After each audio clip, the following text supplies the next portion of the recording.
बिहार में लगातार तेज गर्मी और उमस के बीच मौसम बदलता जा रहा है। इसको लेकर मौसम विभाग ने आज फिर 24 जिलों में आंधी और बारिश को लेकर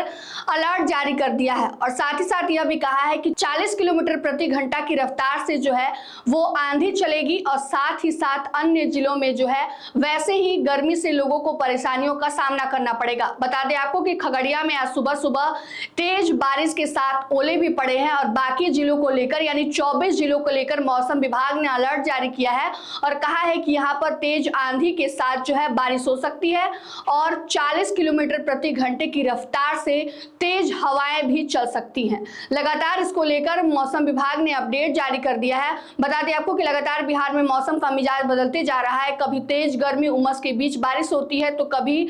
लगातार तेज गर्मी से लोगों को परेशानी होती है और इसको लेकर मौसम विभाग ने साफ तौर पर कह दिया है कि 12 बजे से लेकर 4 बजे तक बीच में आप अपने घर से ना निकले, साथ ही साथ बच्चों और वृद्धों का भी विशेष रूप से ख्याल रखें।